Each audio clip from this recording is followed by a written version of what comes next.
Incroyable, sacré pays, qui nous réserve bien des surprises. C'est la plus belle chose que tu as fait en 6 mois. Salut, nous c'est Fiona et Brian, deux Suisses qui ont tout quitté pour voyager à vélo sur les routes du monde.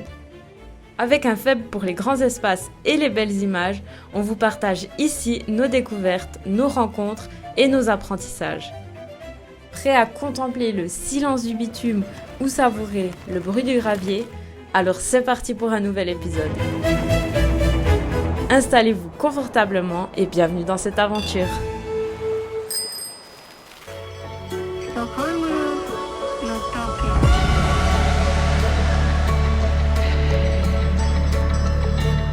On va au Japon et on est en train de passer un pont monumental. Un pont pareil au milieu de ces petites îles, c'est genre fou. Mais là c'est colossal, c'est incroyable le Japon. Donc voilà un phénomène qu'on n'avait pas encore vu. Des plaques d'eau, il n'y a pas de mouvement, puis tout autour c'est le déluge. Et ici franchement c'est magnifique parce que là on voit vraiment, et j'espère, hein, on n'est pas des spécialistes de l'océan, on voit la mer qui est en train de se retirer. Tout d'un coup ça fait des énormes tourbillons, puis après au centre l'eau est toute calme. Après on voit aussi comme une rivière au milieu de la mer, ça c'est le plus impressionnant. Curieux et désireux de nous instruire, on a demandé plus d'explications à notre warm shower de Busan qui était aussi skipper. Il nous a alors expliqué qu'il y avait un courant incroyable entre les îles japonaises. Pendant les grandes marées, l'eau peut bouger à 20 km/h. En fait, l'océan Pacifique essaye d'aller en Corée, mais avant, il doit passer par la mer intérieure japonaise. On remercie Chris et on espère que tout comme nous, vous avez appris quelque chose aujourd'hui. Alors vu comme ça sans bord dehors, il y a moyen qu'on se régale.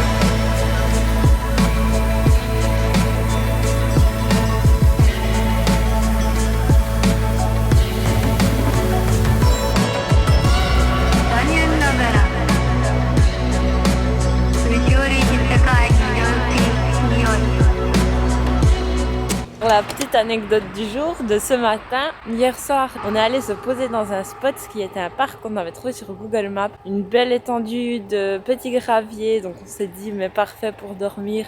C'était juste parfait pour passer la nuit, une nuit très calme, tranquille. Jusqu'à ce qu'on voie débarquer des voitures sur la place, on se dit ah, ça doit être un parking en fait. Et tout d'un coup, on voit tout un groupe de retraités en train de mettre des petits drapeaux sur la place jusqu'à ce qu'on comprenne que c'est un mini-golf. On a dormi sur un terrain de mini-golf. Ils sont rien venus dire, ils nous ont regardé de loin. On est parti. Encore qu'on avait dormi à côté d'un terrain de golf, maintenant on a carrément dormi sur le terrain, sans le savoir. On va à la montagne aujourd'hui. La montagne, ça vous gagne. Ah non, c'est le cheval. Bonjour. Bonjour. Bonjour. Ce matin, c'est parti. On part à l'assaut des montagnes. Et oui, on s'en va gravir. Une bosse qui est à 700 mètres d'altitude, ça fait longtemps qu'on n'est pas monté dessus. Wow, c'est trop beau. Surtout que là, on est déjà un peu dans la nature. Ça s'annonce grandiose sur cette île japonaise où on est actuellement. On est motivé, en forme. On a des réserves. On a des réserves. Des riz, des Kit Kat, des mandarines. Regardez là, il y a des mandarines.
Nous voici en haut de la montée dans cette magnifique vallée. Et là il y a écrit 5432 mètres. Et j'ai un peu peur que c'est la longueur du tunnel qui est devant nous. Gilet jaune, lampe rouge. Ensuite on met la lampe frontale devant. La même chose là, là. Et puis moi je mets mon petit bonnet de Todd jaune parce que je sais pas où j'ai mis mon gilet jaune. Donc on est arrivé en haut, il y avait effectivement plus de 5 km de tunnel. Faut savoir que dans le tunnel, il y a 2 camions qui sont passés, 3 camions, 2 qui nous ont bien dépassés. Le troisième, on s'est mis sur le bord, comme ça au moins on était tranquille. Les voitures se fait des bons écarts. Et les motards ont coupé les gaz en passant à côté de nous. Je pense qu'on a mis minimum 15, en 15 et 20 minutes. Place à la descente et on repart. Ici, on est dans un endroit un petit peu particulier que vous retrouverez à plusieurs places au Japon. Ça s'appelle des Michinoeki. C'est une aire de repos où vous trouverez toujours en général un petit shop, des fois avec des produits locaux. De temps en temps, un restaurant, des fois des petites tables de pique-nique, toujours des toilettes. Et puis, dans celui-là, il y a un onsen, donc les bains traditionnels. Il y a aussi un hôtel à côté. C'est des aires de repos que vous retrouverez à travers le pays. Donc nous, on s'en sert juste des fois pour le wifi, surtout pour les toilettes et puis pour se poser un coup.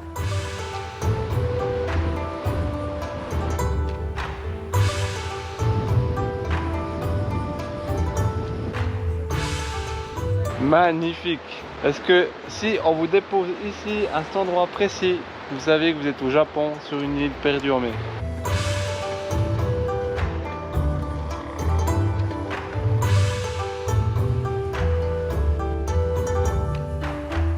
Ce matin, petit réveil dans un free camp.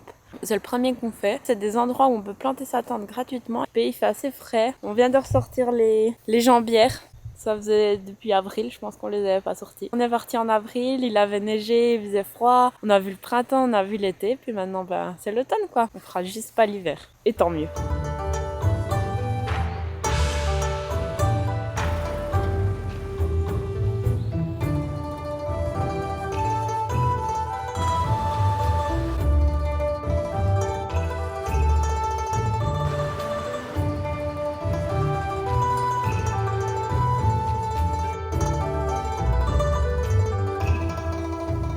On vient de se refaire une magnifique montée. On vient de changer totalement de vallée.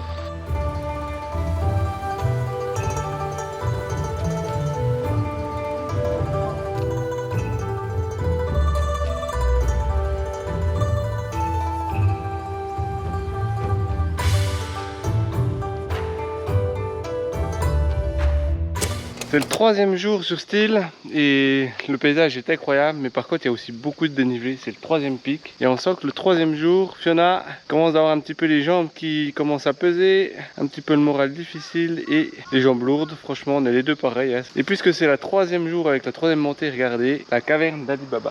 Il y a le meilleur pour remonter le moral d'une équipe qui commence à être un petit peu fatiguée. Matcha chocolat. Regardez là, je pense qu'il y a 5 minutes elle avait plus le sourire et là elle a le sourire jusqu'aux oreilles. Parce qu'il y a son petit Kit Kat qui l'attend. Loulou, c'est la plus belle chose que tu as fait en 6 mois. Je suis ravi de le savoir.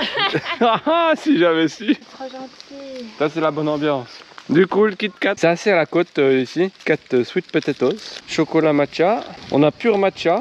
Et là, si vraiment on a un gros coup dur, on a notre warm shower Christopher qui nous avait offert 2 Barcliff. Celle-là, on la garde en 4 coups durs parce que ça, c'est notre petit péché mignon. D'ailleurs, si vous voulez nous en offrir, n'hésitez pas à passer sur Buy Me a Coffee. On l'appellera Buy Me a Cliff. Le lien en description. Remarquez Aurélie qui nous a fait découvrir ça. Peanuts butter, franchement, la grande classe. Donc voilà, petite collection. Tu vas avoir un chocolat blanc. Non, c'était juste ça.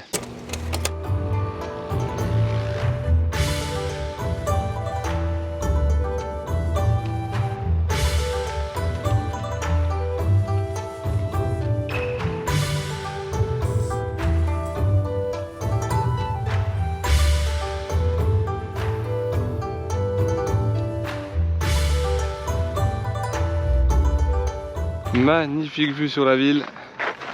Et nous on va là-bas, direction Osaka et Kobe. Demain matin on prend le ferry. 3 jours dans les montagnes là-bas derrière. Et aujourd'hui on se retrouve ici au bord de la mer.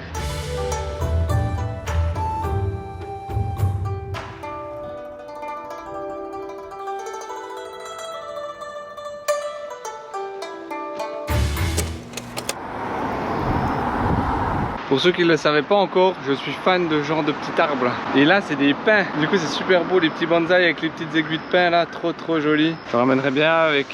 Je veux un bonsaï en forme de pin. Alors, je ne sais pas si vous allez voir grand chose, mais derrière nous, on a la tente. On s'est réveillé à 4h15 du matin, il est environ 4h30 et à 6h15, on a notre ferry pour Kobe. C'est pourquoi on s'est levé très très tôt ce matin. On a dormi dans un parc juste à côté du terminal.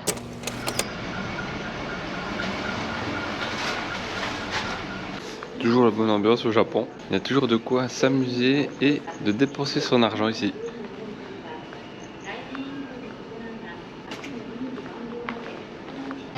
Regardez-moi ça, pays du soleil levant, nous sommes bien là. Et là, l'énorme ferry qu'on va prendre.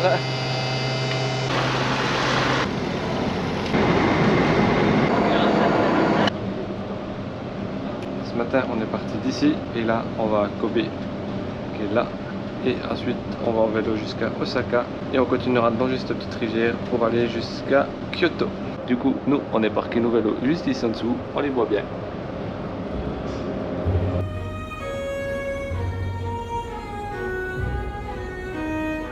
Notre spot de bivouac d'hier soir, il est juste là, on passe devant. On était méga bien installés.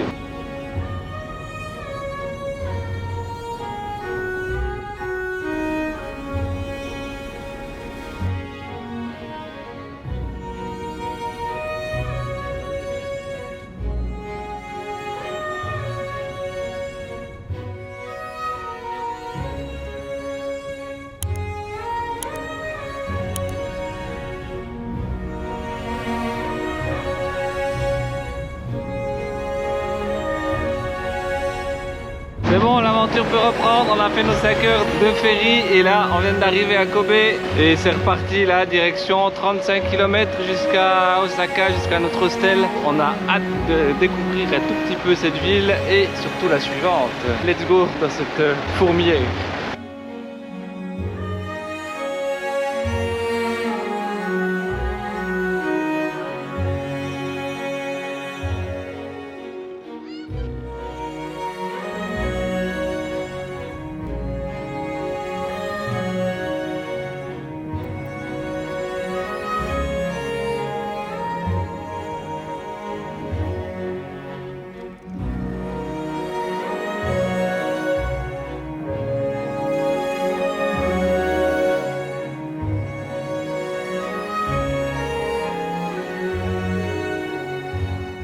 C'est magnifique, entre Kobe et Osaka, on est sur la route. Certes, ça fait pas mal de feux rouges, mais on tombe sur des petites perles comme là derrière. Il y a pas mal de temples et il n'y a pas un seul touriste ici. Tout le monde va à Osaka, centre-ville, hop, on fait les gros temples. Et nous, sur le long du chemin, on tombe sur des petites perles avec des beaux temples où il n'y a personne. On peut faire de belles photos. Incroyable, sacré pays. Il nous réserve bien des surprises.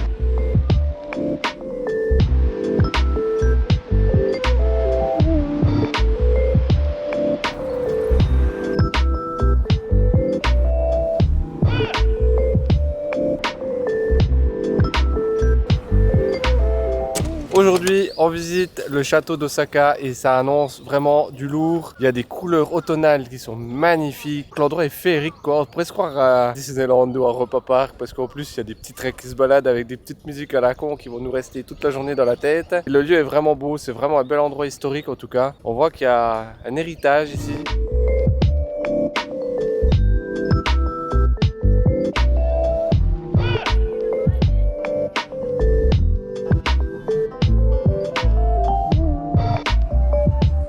Alors, temple suivant, c'est le Shin-Tennoji ici. En plus, c'est pas très cher pour le visiter et il y a quasiment pas de touristes ici. C'est beaucoup plus calme. Au contraire du château d'Osaka, là, c'est blindé de monde. C'est vraiment paisible. Un vrai régal.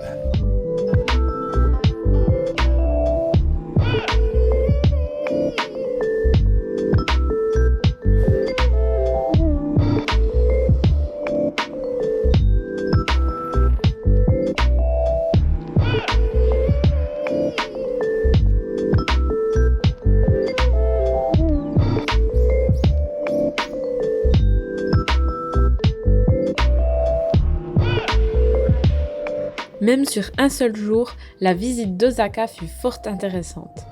Comme bien souvent au Japon, l'architecture historique côtoie des quartiers très modernes. Loin de la foule, il est facilement possible de découvrir des quartiers et des temples bien moins prisés pour notre plus grand plaisir.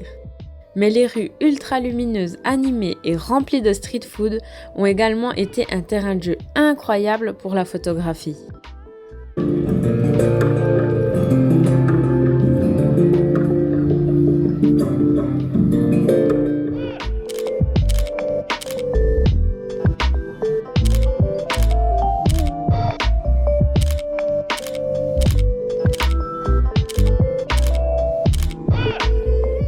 Aujourd'hui est un jour très spécial puisque je reçois mon cadeau d'anniversaire de la part de Brian. On est ni plus ni moins qu'à Universal Studios Japon. C'est trop beau. Lui il est moins émerveillé parce qu'il est déjà allé aux Universal Studios en Amérique. Moi je suis comme un enfant.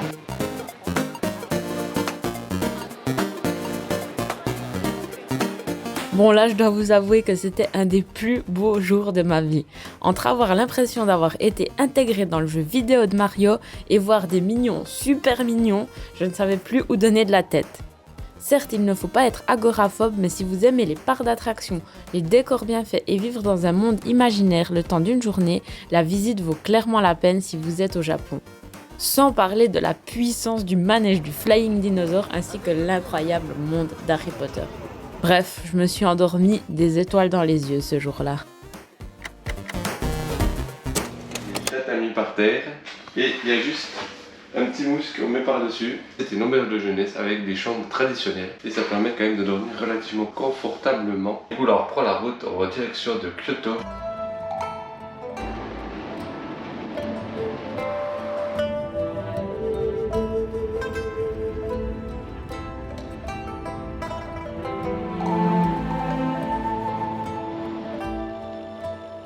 Alors ici c'est plus la Corée du Sud, puis c'est piste cyclable bike friendly. Et regardez-moi ça. La piste cyclable est bourrée de trucs comme ça pour interdire les mobylettes de venir. Bon moi je prends les raccourcis là, il y en a un qui a ouvert la truc. Hop, ça c'est fait. Bon ça passe mais belle piste cyclable, sauf que ils interdisent les véhicules de véhicules à moteur à venir, ce que je trouve normal. Mais en soi en Corée du Sud, il y avait juste marqué interdit aux motocyclettes et c'était bon, il n'y avait pas de motocyclette. Et ici ils doivent mettre des sacrés pièges pour les empêcher de venir parce qu'apparemment c'est des gens un peu coriaces. La journée était trop belle pour être vraie quoi, donc sur une belle piste cyclable entre Osaka et Kyoto. Mais le problème c'est que j'ai un rayon qui a pété. Il semblerait qu'on a de la chance, on vient de regarder sur internet. On doit juste prendre le pont qui est là en dessus, aller de l'autre côté et puis un magasin de vélo qui pourra nous remettre un nouveau rayon. On croise les doigts que ça marche puis que ça soit réglé d'ici moins d'une heure. On a laissé le vélo derrière dans le magasin de vélo qu'on venait de découvrir sur Google Maps et il en a pour 3-4 heures. Je pense qu'il a d'autres vélos à régler avant le nôtre, donc on va attendre un petit moment. Du coup en attendant on va aller se poser, il y a un centre commercial juste à côté. Donc nous voici au point de la rupture. Un petit problème mécanique, s'il n'est pas réglé rapidement, finit par créer un problème plus conséquent. Donc ne jamais traîner, surtout que la réparation elle a pris même pas 3 heures, elle a coûté 15 francs comme toujours. Un problème n'est jamais une situation négative, on finit toujours par trouver de solutions et les choses s'embriquent toujours d'elles-mêmes. Certes c'est un peu plus facile ici car il y a des villes partout, on est proche de la civilisation. Aujourd'hui on visite Kyoto. Après les petites aventures de hier, on a bien terminé la journée. On est arrivé pile poil à l'heure chez notre warm shower hier soir qui nous a emmené manger dans un restaurant japonais comme vous osez même pas l'imaginer. Première chose qui nous a surpris, les gens osaient fumer à l'intérieur du restaurant et ça c'est quelque chose, hein. Ça faisait bien longtemps qu'on n'avait plus senti l'odeur de cigarette à l'intérieur comme ça. Mais hormis ça, c'était franchement grosse ambiance là, tout le monde rigolait, ça buvait des verres, ça mangeait. Et là on a pu déguster quelques sashimi, dont un qui était incroyable, qu'on n'avait jamais goûté, c'était la crevette crue. Et c'était excellent. On a pu terminer la soirée avec un verre de yuzu dans le restaurant, la petite cerise sur le gâteau, ça terminait bien la journée. Et cet après-midi, on a réussi à booker un free tour avec la même agence que Hiroshima. Sans devoir toujours être sur le Natel à chercher où c'est qu'on va, on suit, on pose des questions, on écoute un peu de l'histoire, et voilà.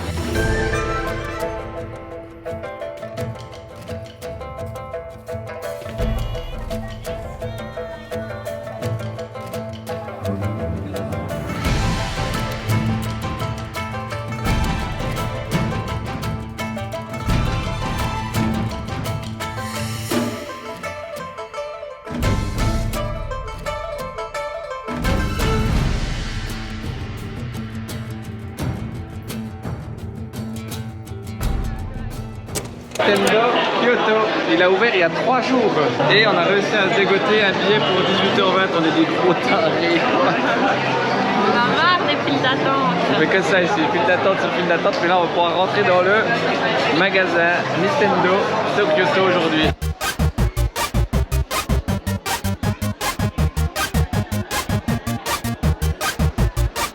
Et voilà, on a fait quelques petites folies au Nintendo. C'est une sacrée drôle d'histoire de devoir faire la file d'attente pour pouvoir acheter quelque chose. Japon et ses files d'attente. Ils font bien les choses pour créer le désir, hein. Ça ils sont forts là. Du coup on a craqué, on est reparti avec 2 jeux de cartes, des petits stickers. Il y en a qui repartent avec de la vaisselle, il y a des petits chopsticks. C'est assez fou tout ce qu'on peut trouver, toutes les dérives de Nintendo qui existent dans le shop. Et là je parle que de Mario parce que c'est mon favori. Mais il y avait aussi tout plein d'autres. Animal Crossing. Il y avait Animal Crossing. Il y avait Zelda aussi. Ouais, il y avait aussi Zelda. Du coup, on fait les ramen et regardez voir comment ça marche. Petit ordinateur pour faire nos petites commandes. On se retrouve ici à Kyoto dans une belle auberge de jeunesse. Du coup c'est toutes des petites chambres individuelles comme ça, style très japonais. C'est le bon compromis en fait, c'est pas très cher. Et en bas il y a un lobby où c'est qu'on peut aller se poser et travailler. Au Japon on cherche souvent ce genre d'endroit. En plus de ça, hier on a réussi quand même à faire la visite de Kyoto avec le free tour. C'était méga touristique, franchement cette ville est super touristique. On se croyait presque à Universal à nouveau. Autant on a vu Osaka et Hiroshima. Hiroshima reste personnellement notre favorite parce que c'est la ville où il y avait le moins de touristes, où c'était le plus tranquille. C'est pas notre but dans notre voyage de se retrouver dans des endroits autant touristiques que Kyoto comme hier, où on n'arrive pas à savourer à fond l'endroit qu'on visite. Mais il y avait quand même un des temples, le tout premier en arrivée, il était magnifique, il a été reconstruit parce que ça avait brûlé, ça a changé d'habitude, et ils étaient plutôt noirs que rouges. En plus de ça, on a pu apprendre une petite subtilité, Kyoto était la capitale parce que Kyoto veut dire capitale. Après Kyoto, c'est devenu Tokyo la capitale, et Tokyo, le To veut dire Est, ça veut dire la capitale de l'Est. Donc aujourd'hui on prend le vélo, direction le mont Fuji. On a vu un petit peu court, franchement 5 semaines. On vous conseille 6 semaines vraiment minimum pour faire vraiment ce qu'on a fait. 4 et 5 semaines, c'est vraiment juste, vous allez pédaler tout le temps. Mais c'est pas grave, car les paysages sont super beaux. C'est vraiment un magnifique pays à visiter. D'ailleurs la route elle est disponible sur Komoot. N'hésitez pas à aller la voir. Allez vous en inspirer, faites ce que vous voulez avec, elle est disponible.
Incroyable, il y a des plantations de thé. C'est la première fois qu'on tombe sur des plantations de thé au Japon. On fait vraiment plaisir, surtout que les champs sont magnifiques. Et une fois de plus, on est sur des routes secondaires et ça nous fait nous rappeler combien on aime être sur des axes moins fréquentés. On remarque que c'est ce qu'on préfère en fait. Tout ce qui se trouve entre le point A et le point B, c'est vraiment pas la destination en fait qui compte. C'est clairement tout ce qu'il y a entre et toutes ces petites choses un peu cachées, un peu rurales. Et ça fait vraiment plaisir. Et plus on voyage, plus on comprend que c'est ce qu'on recherche et où on se sent bien. Tout ce qui, ma foi, au premier abord n'est pas forcément étincelant et du instagrammable, les petits restaurants où il n'y a que des locaux, où ma foi tout le monde nous regarde un peu bizarre parce que voilà, on est les seuls étrangers, on n'est pas du coin et puis c'est là où les gens vivent et on voit les gens qui partent au travail, tous les petits écoliers qui vont en uniforme à l'école et ça c'est la vraie vie et c'est ce qu'on cherche en fait entre notre point de départ et notre point d'arrivée. Du coup là maintenant qu'on est nouveau sur des routes secondaires,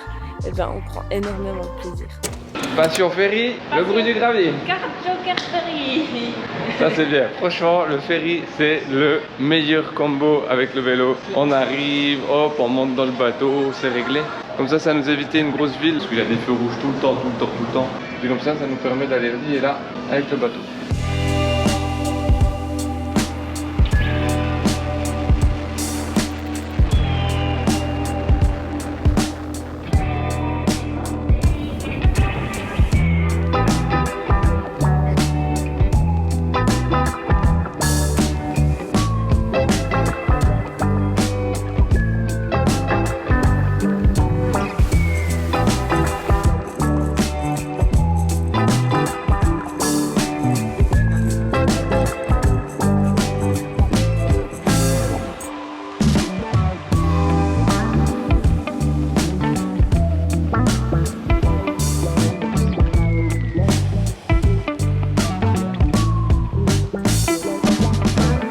Là derrière moi, l'océan Pacifique, en fait on l'a longé à peu près toute l'après-midi et on l'avait pas encore vu parce qu'on était en fait dans les mers intérieures. Donc une fois la mer intérieure du Japon, dire depuis la Suisse qu'on est arrivé à l'océan Pacifique avec un avion et le reste avec nos vélos. C'est magnifique. Tilo, comment d'être arrivé au Pacifique à vélo? Incroyable, un rêve. On va aller faire l'apéro pour fêter ça. Réveil complètement dingue ce matin. Incroyable ce qui nous est arrivé. Hein. J'en reviens pas encore. L'aventure continue sur les routes et sur Instagram. Pour soutenir notre travail, n'hésitez pas à liker, vous abonner, commenter et partager notre vidéo et notre contenu. Merci d'avoir regardé cet épisode jusqu'au bout. On se retrouve très vite sur les routes du monde à vélo.